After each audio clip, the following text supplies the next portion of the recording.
Naghain ngayon si VP Sara ng isang petisyon para ipatigil ang pagdinig ng House Justice Committee ng dalawang impeachment complaint laban sa kanya.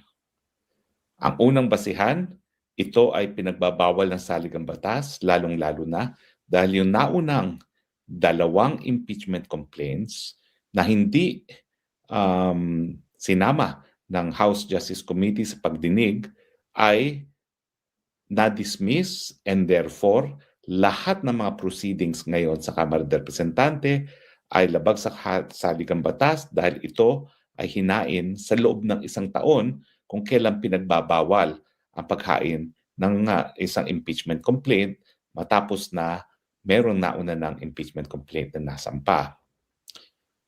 Pangalawa, sinasabi rin ni VP Sara na dapat ipatigil ang pagdinig dahil lumalabag sa jurisdiksyon ang Kamara de Representante dahil sila ay nagkukonduct ng mini trial at ang trial sang-ayon sa saligang batas ay dapat sa Senado lamang mangyari. Ang lengguwahe na ginamit ng saligang batas, the Senate shall be the sole judge. Pangatlo, dahil nag-i-issue ng supinas ang Kamara de Representante at sila ay hahanap ng ebidensya at magtatanong sa mga testigo na hindi naman po kasama sa complaints na dinidinig ngayon ng Kamara de Representante, ito ay labag din sa saligang batas dahil ito ay fishing expedition na walang kinalaman sa form or substance ng impeachment complaint at ng probable cause na siyang dahilan para maisampa ang impeachment dyan po sa Senado. Dahil dito sa mga kadahilanan ito, hinihingi ni VP Sara na mag-issue ng temporary restraining order at matapos madinig ang kaso, gawing permanente ang restraining order laban sa Kamara, laban sa House Committee on Justice para nga po mapatigil ang pagdinig dito sa impeachment complaints laban kay VP Sara.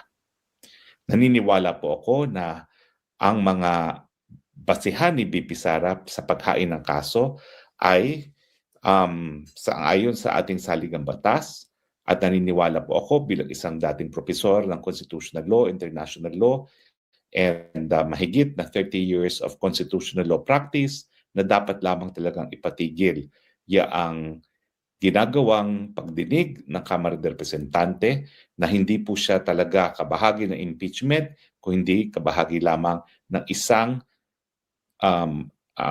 pamamaraan para sirain ang pagkatao ni VP Sara. Ano ang mga tsansa naman ni VP Sara sa Korte Suprema? Well, marami na pong kasong na-desisyonan ang Korte Suprema pagdating sa kung paano talaga dapat mag-usad ang proseso ng impeachment. Kinagagalak ko pong sabihin na sa pinakaunang kaso dyan, yung Francisco versus sa House of Representatives ay isang kaso na ating hinain.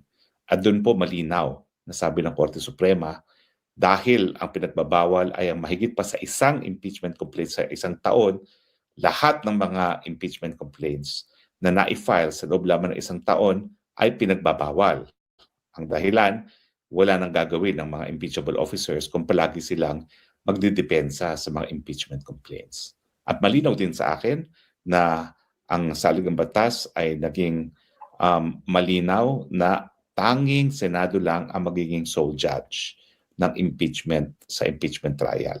At ang ginagawa ng Kamara de Representante na mini-trial, pagsupina ng testigo, pagsupina ng mga salin at ng mga bank records ay kabahagi ng fishing expedition na hindi po dapat dahil ang papel lamang ng Kamara de Representante ay sa base lamang sa mga sinumite at hinaing mga complaints, meron bang sufficiency of form of substance, ibig sabihin, meron bang mga facts na ina-allege o puro conclusion lamang.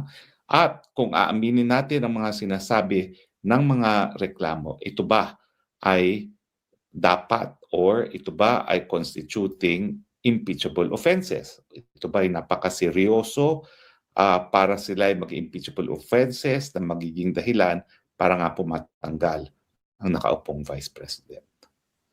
Naniniwala po ako na gaya ng ginawa ng Korte Suprema dun sa unang petisyon ni Sara Duterte kung saan ipinawalang bisa ang impeachment complaint na nais sanang isampa ng Kongreso sa Senado, mabibigo muli ang Kamara de Representante dahil paulit-ulit nilang sinusuway at binabaliwala kung ano nang nasabi ng Korte Suprema kung paano dapat ang pagdinig ng impeachment complaints pag ito ay nasa kamay ng Kamara de Representante.